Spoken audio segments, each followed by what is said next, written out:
오늘 이사야 55장 말씀을 가지고 하나님의 길과 방법이라고 하는 제목으로 여러분들과 말씀을 나누려고 합니다. 어떤 아들이 있었는데 이 아들이 굉장히 소심하고 두문불출, 사람들하고 만나고 뭔가 용기 있는 일들을 하는 것을 잘하지 못했습니다. 그래서 그 부모들이 참 걱정이 많았는데 어느 날 이 아들이 아버지, 제가 산에 좀 큰 산에 다녀오겠습니다.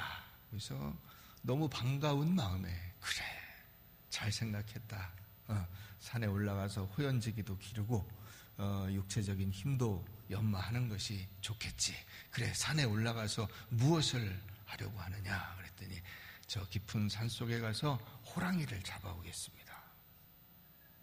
더 깜짝 놀랐어요. 위험한 일이긴 하지만은 호랑이를 잡으러 산에 간다. 이게 아무나 할 수 없는 생각이잖아요. 어이구 무서라 해야 되는데 호랑이를 잡으러 갑니다. 그러니까 오케이, 해봐라. 아빠가 밀어줄게. 그래, 호랑이를 잡아서 무엇을 하려느냐 그랬더니 호랑이 꽁지 가죽으로 송곳집을 만들려고 합니다. 우리가 인생을 사는 것이 어찌 보면 이와 같을 수도 있어요. 위대한 일을 하는데, 위대한 일을 시도하는데, 위대한 모험을 감행하는데 그 모험의 끝에는 너무나 보잘것없는 용두사미와 같은 그런 결말을 맺는 인생이 얼마나 많은지 모릅니다. 죽기 살기로 모험을 해서 무엇을 하느냐? 아무 쓸모없는 일을 하는 거예요. 송곳에 집이 있으면 어떻고 없으면 어떻습니까? 그거는 무슨 다른 걸로 못 만든답니까? 그것을 호랑이를 잡으러 가서 그 위험한 일을 감수하고 나서 마지막에 결말로 거둘 수 있는 열매가 송곳집, 그건 아니잖아요. 근데 우리 인생들이 그와 같은 삶을 사는 경우가 얼마나 많냐는 거예요. 수많은 사람들이 성공을 그리워합니다.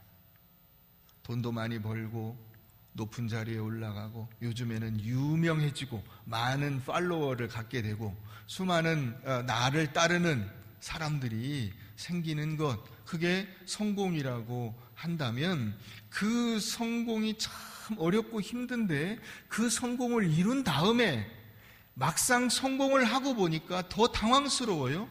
왜요? 거기에 내가 생각하는 그것이 없어요.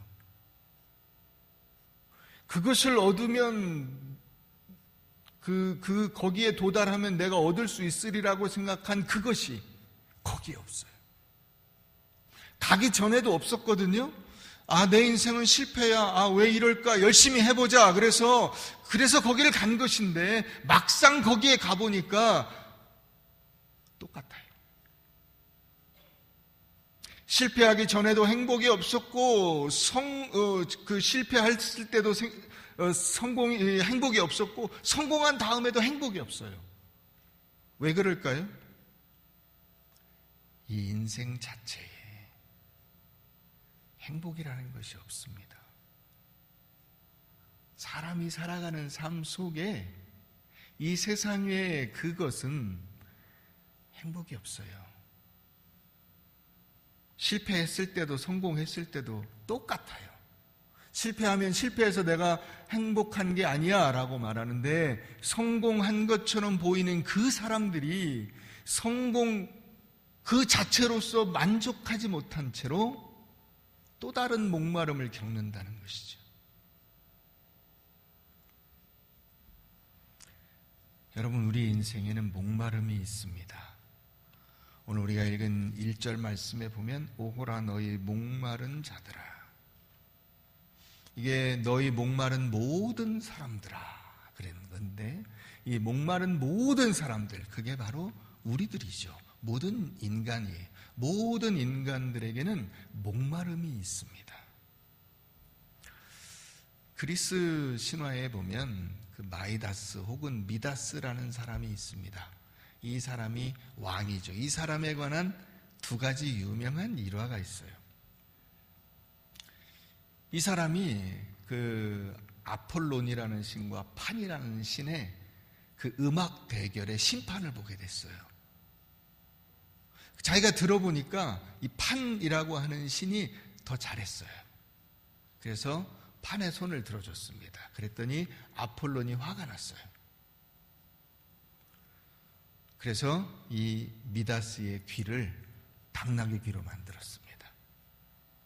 그것을 숨기기 위해서 두건을 쓰고 다녔는데 이발을 하려면 이걸 벗어야 되잖아요. 그 이발사가 이 왕이 당나귀 귀라는 걸 본 거예요. 말을 하고 싶은데 말을 하면 죽인다 그러니까 어디 가서 말을 못하고 숲속에 들어가서 구멍을 파고 거기다가 임금님기는 당나귀 귀 하고 그 구멍을 덮고 돌아왔어요. 근데 그 구멍에서 갈대가 나가지고 이 갈대가 바람에 흔들릴 때마다 숲에서 소리가 들리는 거예요. 임금님기는 사람들이 그래서 다 알게 됐다는 거예요. 옆에 있는 분들이 당나귀 귀가 아닌가 한번 보세요. 저는 좀 당나귀 귀죠?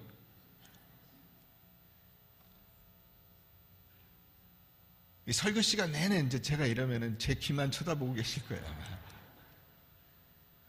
두 번째 일화는 뭐냐면 이 미다스가 디오니소스가 그 가장 존경하는 스승인 실레노스라는 그 스승을 그가 길을 잃었을 때 잘 대우를 해줘서 이 디오니소스가 미다스에게 네 소원을 한 가지 얘기하면 내가 들어주마. 그래서 이 미다스가 소원을 한 가지 얘기했는데 그것은 뭐냐면 내가 만지는 모든 것이 금이 되게 해주세요. 그래서 우리가 흔히 마이다스의 손, 미다스의 손 만지기만 하면 다 금이 되는 거예요. 너무 좋아. 가서 뭐 문도 만지고 기둥도 만지고 집도 만지고 다 하면 전부 다 황금으로 만들어 버렸어요. 근데 문제가 생겼어요. 딸이 와가지고 딸을 덥석 안았는데 딸이 황금으로 변해버렸어요. 아내가 너무 사랑스러워서 아내를 붙잡았는데 아내가 황금으로 변해버렸어요. 배가 고파서 음식을 먹으려고 하니까 황금으로 변해버렸어요. 아, 도저히 안 되겠구나. 그래서 다시 디오니소스에게 가서 제 소원을 없던 걸로 해주세요. 그랬더니 가서 파크톨로스 강이라는 곳에 가서 네가 목욕을 하고 나오면 그 효력이 없어질 것이다. 그래서 그 강에 가서 목욕을 하고 나왔답니다. 그리고 그 강은 그 다음부터 사금이 나오기 시작했대요. 이 미다스가 거기서 목욕을 했기 때문에. 여러분, 사람들은 이런 것에 목말라 해요. 근데 그 미다스의 경우처럼 그렇게 모든 것이 황금으로 변하면 내가 배부르냐 하는 거예요. 오늘 2절에 보면 뭐라고 돼 있어요? 너희가 어찌하여 양식이 아닌 것을 위하여 은을 달아주며 배부르게 하지 못할 것을 위하여 수고하느냐. 여러분, 그런 경험들이 다 있으시죠?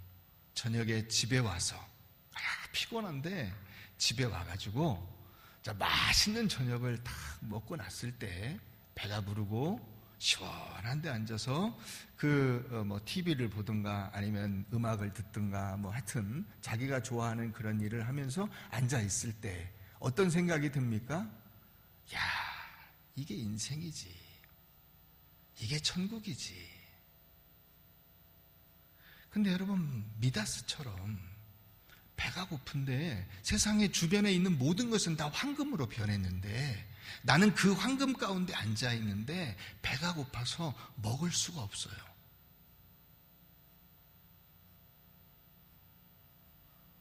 배부르게 못할 것을 위하여 은을 달아주고 양식이 아닌 것을 위하여 금을 달아주고 내 인생의 자원을 어디에 쓰냐면 쓸데없는 것에 쓰는 거예요. 진정으로 나를 만족해 하는 것에 쓰지 못하고 돈은 많은데 목마르고 황금으로 가득 차 있는데 배가 고파요. 그래서 계속 목마름에 허덕이고 있고 배고픔과 굶주림에 방황하고 있어요. 그게 인생의 모습이라는 거예요.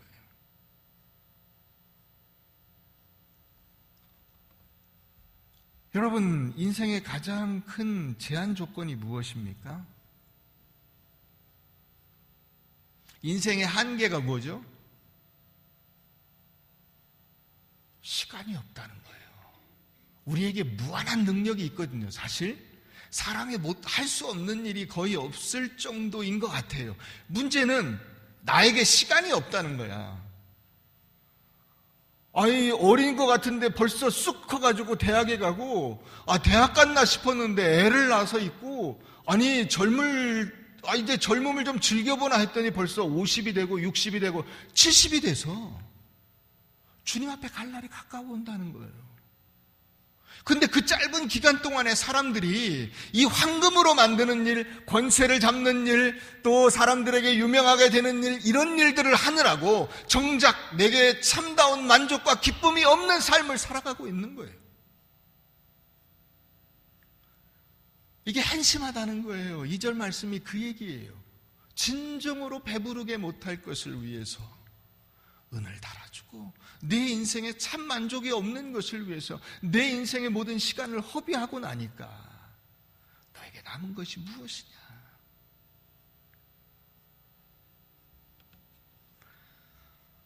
여러분, 우리 인생이 참으로 짧은데 그 짧은 인생을 내가 정말로 만족함을 누릴 수 있는 것에 써도 지금 시간이 부족한 판인데 그걸 엉뚱한 데 쓰고 나니까 남은 게 없다는 거죠. 그래서 솔로몬이 뭐라고 합니까? 헛되고 헛되니, 헛되고 헛되니. 자기 인생을 엉뚱한 데 써버린 거예요. 수많은 여자와 즐기고 권세를 누리고 주변의 국제관계 속에서 많은 사람들에게 추앙을 받고 박수를 받고 자기가 누릴 수 있는 쾌락을 다 누렸는데 누리고 나니까 그가 하는 이야기가, 야, 인생이 참 헛되구나.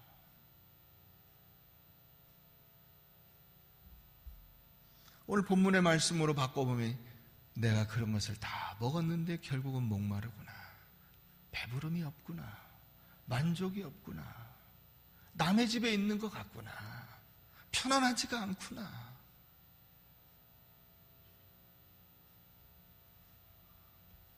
여러분, 그러나 여기에 대한 해법을 주시죠. 목마름은 말씀으로 해갈이 됩니다. 해갈이.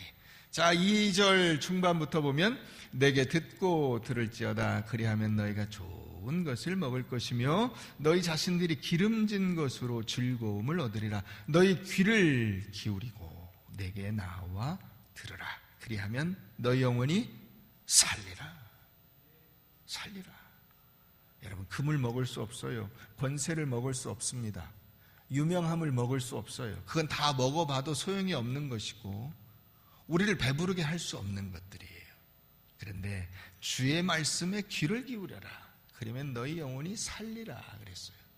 자, 여기 귀를 기울이다라고 하는 단어를 여러분들이 유의해 보셔야 돼요. 이게 히브리어로는 나타라고 하는 단어인데 이것은 이렇게 기울어지는 거예요.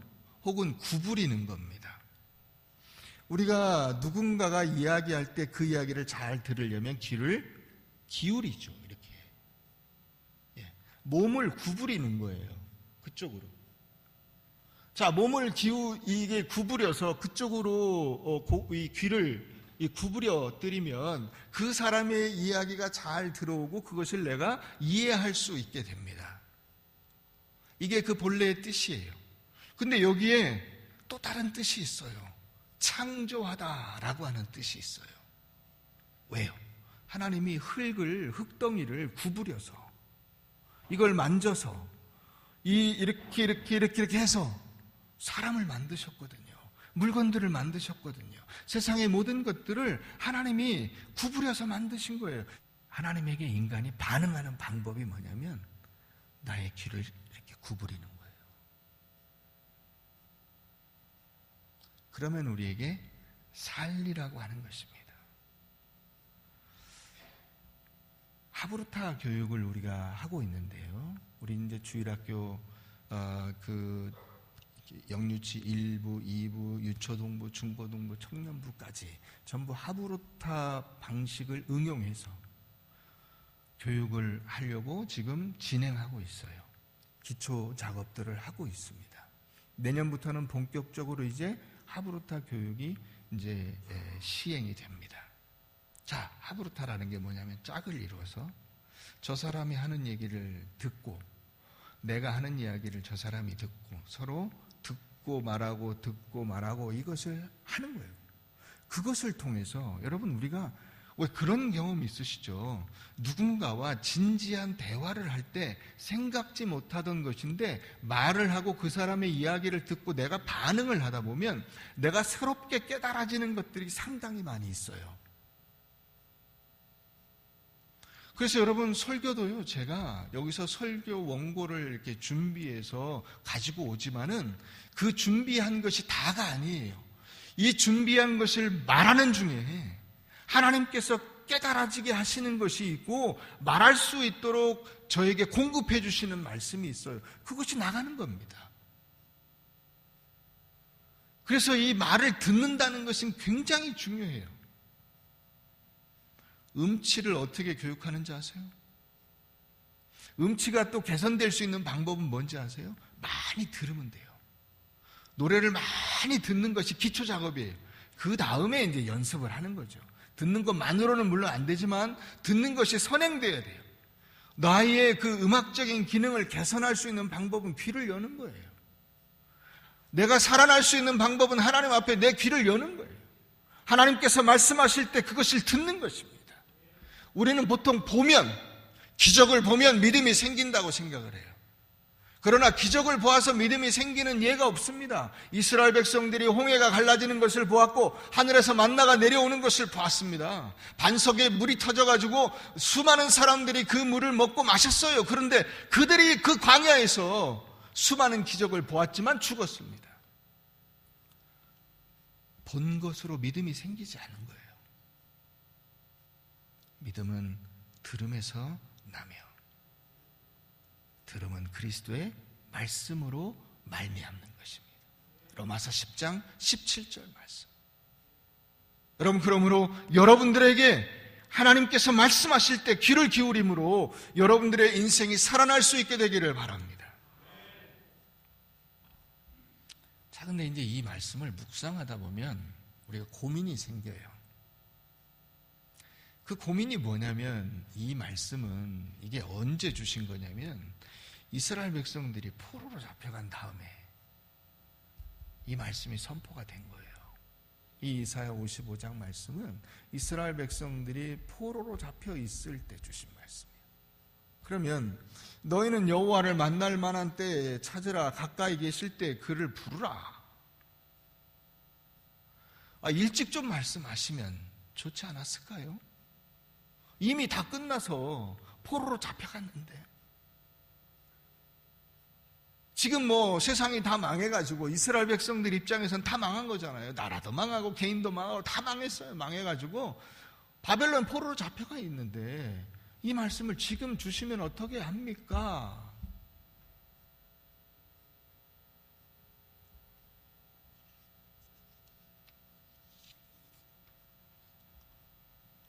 망하기 전에 경고하셔야 돌아와도 돌아오지 않겠습니까? 이렇게 생각을 할 수가 있습니다. 여러분, 하나님이 만약에 아버지라면 그리고 우리가 그분의 자녀라면 여러분들의 경우를 한번 여러분 생각해 보세요.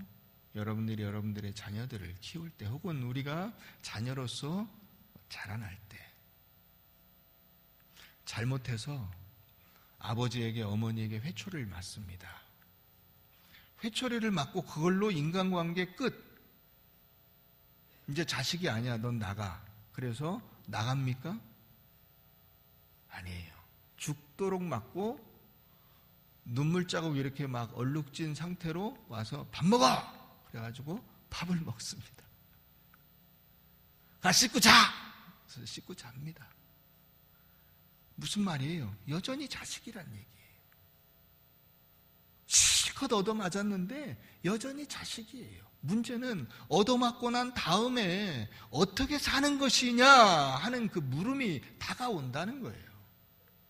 이스라엘 백성들이 심판을 받고 난 다음에 비로소 너가 어떻게 살 것이냐 앞으로 이 질문이 다가온다는 거예요.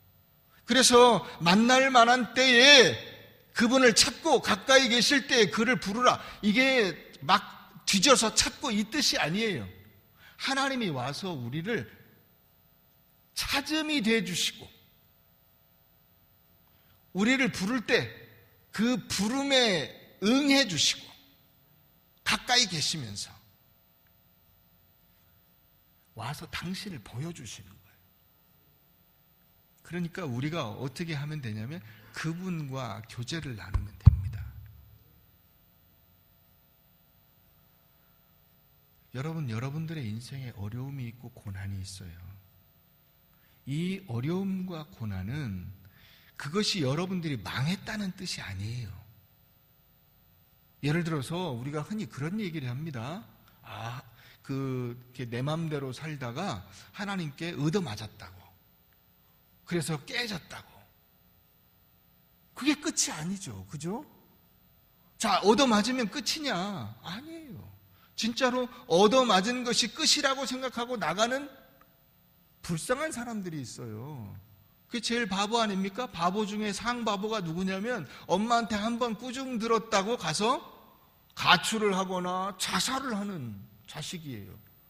야, 그 엄마의 마음이 얼마나 아플까? 아버지의 마음이 얼마나 아플까 싶어요. 여러분, 우리가 심지어는 몽둥이로 맞고 집에서 나가라고 막 그렇게 그 꾸중을 들어도 그게 진짜로 나가는 것이며 진짜로 자식과 부모의 관계가 끊어지는 것이 아니잖아요. 하나님께서 이스라엘 백성들에게 돌아와라 돌아와라 수도 없이 말씀하셨지만은 여러분, 이상하게도 이 자식들은 부모의 경고를 귀담아 듣지 않습니다. 그리고는 얻어맞고 나서야 깨달아요. 내가 말씀을 잘 들어야 되는데 정신을 못 차렸네. 한편으로는 반감이 있지만 다른 한편으로는 내가 정신 못 차리고 까불었구나 하는 것을 알게 돼요. 이 인간의 그 완악함과 죄악됨이 바로 그거잖아요. 하나님이 우리에게 수도 없이 말씀하시지만은 그 말씀이 귀에 안 들어와요. 그러다가 언제 그것을 깨닫냐면 우리에게 고난이 닥칠 때, 어려움이 올 때, 내 사업이 실패할 때, 질병이 올 때, 그때서야 알아요. 내가 하나님의 말씀에 불순종해서 하나님이 나를 치셨구나. 이제 하나님하고 나하고는 끝장이야가 아니라 그제서야 주님의 음성이 들립니다. 여러분들이 은혜를 받는 많은 말씀들은 사실 여러분들이 그 말씀을 듣기 이전에도 들렸어요. 들렸는데 이 귀로 들어가서 이 귀로 흘려버렸어요. 내게 인지가 안 됐어요. 전혀.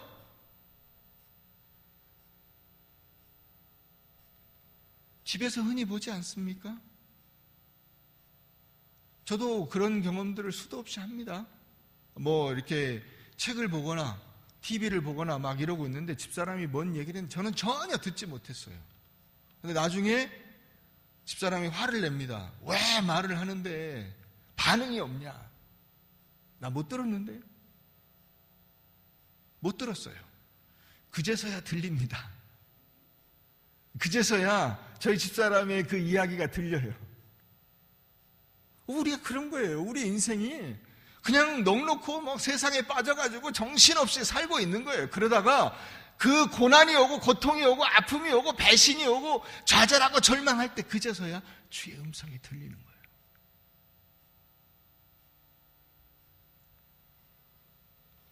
여러분, 심판은 최종이 아니에요. 심판은 과정이에요. 심판을 넘어서서 나오는 그 기쁨과 평안과 명예회복이 있는 것입니다. 자식은 회초리를 때려도 자식이고 백성은 심판을 받아도 백성이에요. 우리가 생각할 때 끝났다 생각하는 그 시점이 끝이 아니라는 거예요. 이제 하나님께서 이스라엘 백성들에게 물으시는 겁니다. 너 이제부터 어떻게 살래? 너 이제부터 어떻게 살래?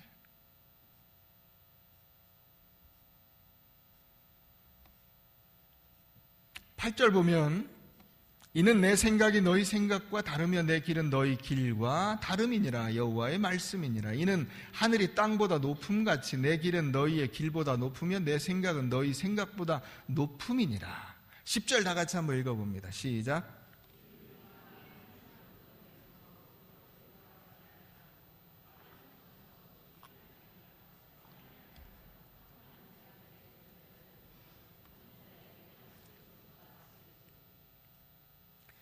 비가 하늘에서 내려서 이게 이제 그 땅 속으로 들어가서 식물을 다 이렇게 활기차게 해 놓고 곡식의 열매를 맺게 하고 키워주고 양분으로 그 나무에 흡수가 되고 풀을 키우고 꽃을 피우고 그리고 그것이 흘러서 다시 증발돼서 하늘로 올라갑니다. 하나님의 말씀과 섭리도 그것이 내려와서 이렇게 어느 한 가지 이렇게 뭐 탁 치고 그냥 가는 게 아니고 그것이 내려와서 우리 인생에 심판으로 이스라엘의 포로됨으로 수치당함으로 절망으로 그것이 내려와서 이렇게 일을 하고 다시 올라가요. 다시. 그러니까 그것들이 그 하나님의 말씀과 하나님의 섭리와 손길이 제 역할을 한다는 거예요. 우리 인생 속에서. 여러분, 무슨 말이냐면 예를 들어서 요셉이 꿈을 꿨습니다. 뭔가 의미가 있는 것 같은데 사실 잘 알지 못했어요. 다 몰랐어요. 요셉이 요셉같이 그거는 잘 모르는 분들 얘기예요. 요셉이 꿈을 꿨을 때는 이 꿈이 무슨 꿈인지 전혀 몰랐어요. 의미를 몰랐습니다. 그런데 어떻게 됐습니까? 형제들에게 미움을 받습니다. 인신매매를 당했어요. 노예로 팔려갔습니다. 그 노예로 팔려간 그 가정에서 주인 마님한테 그 성폭행범으로 무고를 당했어요. 감옥에 들어갑니다. 그러니까 요셉이 총리가 된다고 하는 어떤 그 각본이 있다면 그 각본과는 완전히 반대되는 방향으로 그의 인생의 일들이 전개가 돼요.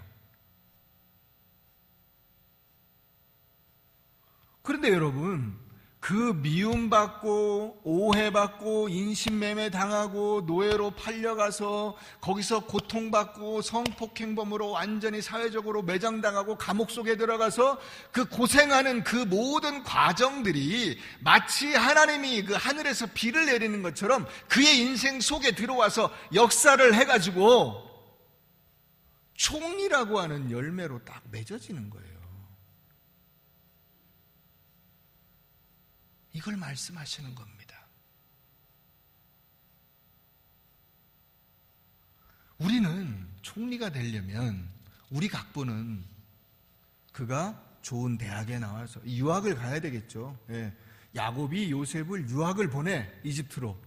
그래서 거기서 카이로 대학을 나와 수석으로 졸업해 외국인 가운데 최고 좋은 성적이야. 그래서 바로의 신하가 돼. 거기서 계속 커가지고 나중에 총리가 된다, 이런 각본을 짰는지 몰라요. 하나님의 생각은 그런 생각이 아니고 하나님의 길은 그런 길이 아니더라는 거예요. 여러분, 우리 생각은 그런 거잖아요. 어릴 때부터 박수 받고 막 칭찬받고 1등하고 막 사람들 가운데 뛰어나다고 막 인정받고. 근데 왜 여기 계세요, 다? 응? 근데 그러니까 하나님의 손길과 하나님의 방법은 그렇게 움직여지지 않아요.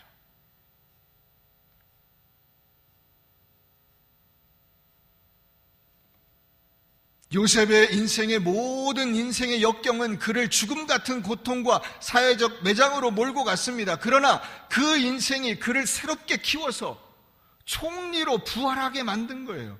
그 모든 역경의 과정이 요셉을 총리로 만드는데 걸음이 된 거예요. 걸음이. 그럼 그것이 끝이냐? 아니죠. 여러분, 요셉이 총리가 된 것으로 끝난 게 아니에요. 그건 아무것도 아닌 거예요. 그것은 하나님의 큰 계획과 약속의 일부분, 씨앗이에요. 더 큰 계획이 무엇이죠? 이스라엘 백성들이 애굽에 들어가서 큰 민족을 이루어 가나안 땅을 차지하는 거예요. 약속의 땅으로 들어가는 것입니다. 그러니까 우리가 요셉을 요셉 하나로 보면 안 되는 거예요. 요셉은 또 다른 씨앗인 거예요. 그 씨앗이 땅속에 떨어져서 하나님의 그 비를 맞고 고난과 역경이라는 비를 맞고 그것이 싹이 다 올라온 거예요. 그게 총리가 된 겁니다. 싹이 올라온 것으로 끝이 아니라는 거죠. 하나님의 또 다른 비가 계속 내립니다. 그 비가 내려서 이스라엘 민족의 그 밑에서 계속 양분을 키워서 그들이 큰 민족을 이루게 돼요.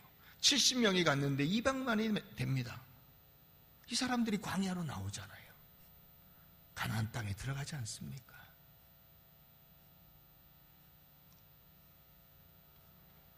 여러분, 그것은 오늘날 우리들에게도 마찬가지예요.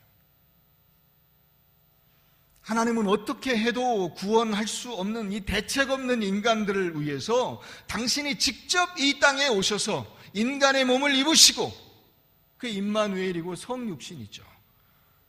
가난과 고통과 오해와 배신과 수치 속에 십자가에 달려 죽으십니다. 근데 이런 가난과 고통과 오해와 배신과 수치와 이 죽으심이 있기 때문에 그 다음에 부활이 있는 거예요.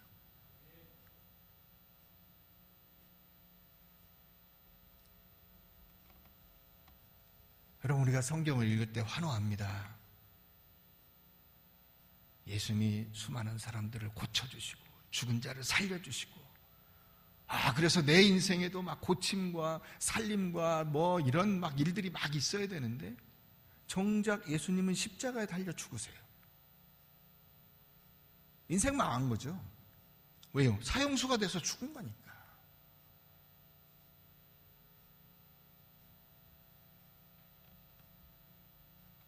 히브리서 5장 8절 9절 말씀에 보면 그가 아들이시면서도 받으신 고난으로 순종함을 배워서 온전하게 되셨다는 말씀이 나오는데, 여기 이 예수님은 순종이라는 훈련을 받으셨다는 뜻이 아니에요. 온전함이라고 하는 그 예수님의 성품과 인격을 순종이라는 그릇, 고난이라는 그릇에 담아서 하나님께 올려드렸다는 뜻이에요. 오늘 우리가 본받아야 될 예수님의 모습이 무엇이냐? 그것은 바로 우리도 예수님 같이 사는 거예요. 사람들이 예수님을 손가락질했어요. 야, 뭔 메시아가 그럽니까? 뭔 메시아가 십자가에 달려 죽습니까? 기대에 못 미쳤어요. 별 볼 일 없었어요. 세상적인 기준으로. 그러니까 대제사장과 서기관과 그 유대의 종교 지도자들이 그 예수를 막 한 거 아닙니까? 함부로.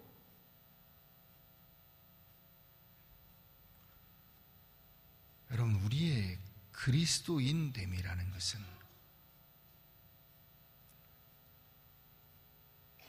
예수님처럼 사는 거예요. 예수님처럼.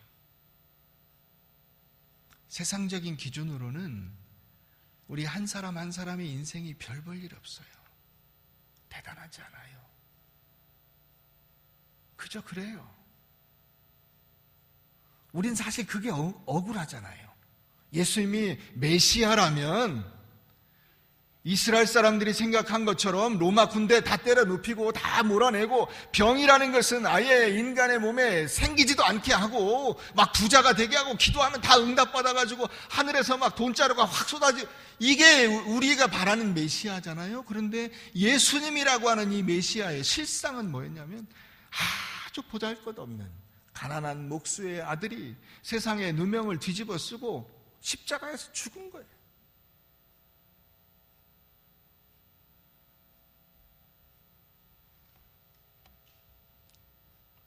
여러분, 우리가 그리스도인으로서 인생을 사는 것 쉽지 않습니다. 말씀을 붙들고 많이 우십시오. 여러분들의 현실을 놓고 많이 우세요. 눈물을 흘리세요.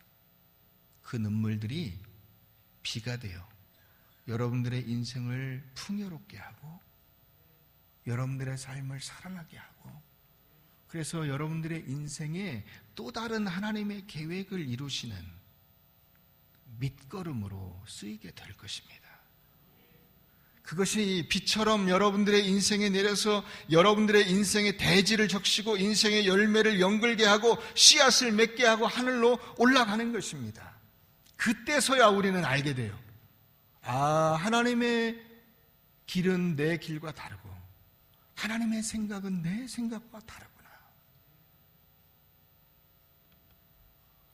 이 고난과 눈물의 삶이 세상의 것으로 즐거워하는 것보다 훨씬 더 큰 기쁨을 만들어 내리라고 하는 확신과 믿음으로 살아가시기를 주의 이름으로